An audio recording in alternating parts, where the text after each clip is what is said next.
Assalamualaikum warahmatullahi wabarakatuh. Halo semuanya, apa kabar? Semoga hari ini kalian sehat dan tetap semangat ya teman-teman. Hari ini aku mau bahas buku yang menurut aku benar-benar istimewa banget teman-teman. Judulnya adalah Laskar Pelangi, karya Andre Hirata. Yang aku pegang ini adalah edisi spesialnya. Ada tulisan anniversary editionnya juga teman-teman. Meskipun ceritanya berlatar belakang puluhan tahun, tapi isinya masih sangat benar dan pas banget kalau dibandingkan dengan kondisi Indonesia kita sampai hari ini. Yuk kita bahas pelan-pelan isi dari buku yang ditulis oleh Andre Hirata ini. Lihat deh sampul yang asli ini teman-teman. Ada gambar anak-anak berjalan beriringan di depan gedung sekolah tua yang warnanya sudah pudar.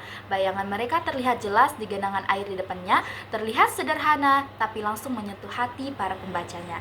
Di sini juga tertulis bukunya sudah diterjemahkan ke banyak bahasa dan menang penghargaan internasional loh teman-teman. Jadi ini bukan cuma cerita daerah saja teman-teman, tapi kebanggaan kita semua sebagai bangsa Indonesia. Oke baik teman-teman, ceritanya terjadi di Pulau Belitung sejak zaman penjajahan dulu. Daerah ini memang dikuasai untuk menambang timah. Sistem kolonial waktu itu cuma berfokus untuk mengambil kekayaan alam sebanyak-banyaknya untuk kepentingan pihak asing saja teman-teman. Tapi mereka tidak memikirkan kesejahteraan penduduk asli, apalagi untuk membangunkan fasilitas pendidikan yang layak untuk mereka. Nah, dampak buruk dari sistem itu ternyata terbawa lama teman-teman, sampai waktu cerita yang ada di buku ini berlangsung.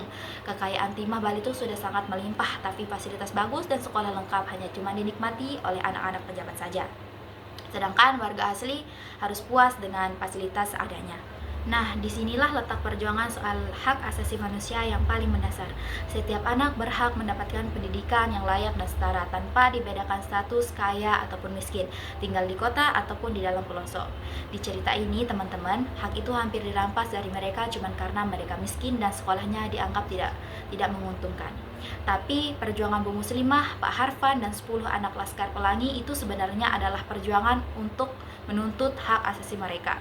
Mereka membuktikan bahwa hak untuk belajar, berkembang, dan bermimpi itu tidak boleh direnggut oleh siapapun. Kalau kita lihat kondisi Indonesia sekarang teman-teman, pesan buku ini ternyata masih sangat benar dan belum selesai. Memang sekarang sudah jauh lebih baik, tapi ketimpangan itu masih ada. Di kota besar seperti Surabaya, sekolah sudah bagus, ada laboratorium lengkap, akses internet lancar. Tapi kalau kita lihat saudara kita di pedalaman, di pulau terluar atau daerah terpencil lainnya, mereka masih banyak yang harus berjalan kaki berjam-jam, menyeberangi sungai, dan bahkan kadang harus menumpang perahu cuma buat sampai ke sekolahnya. Itu artinya teman-teman, cita-cita kesetaraan yang diperjuangkan Laskar Pelangi dulu masih menjadi tugas kita bersama sampai hari ini. Pendidikan adalah hak semua warga negara, bukan hak segelintir orang saja. Jadi teman-teman, semangat nasionalisme di sini bukan cuma soal menghafal sejarah kemerdekaan.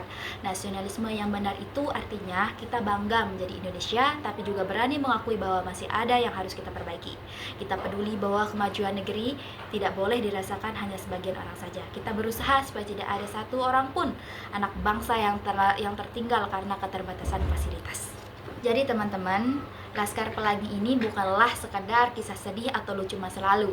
Ini adalah cerminan perjalanan bangsa kita, pengingat soal sejarah, hak asasi manusia, dan tanggung jawab kita untuk melanjutkan perjuangan itu. Semoga setelah membaca atau mendengarkan ini, kita makin menghargai kesempatan belajar yang kita punya dan makin peduli dengan saudara kita yang masih membutuhkan. Sekian ulasan yang benar-benar aku rasakan dari buku ini. Semoga bermanfaat dan menginspirasi kalian semua. Terima kasih sudah menyimak. Sampai jumpa. Bye-bye.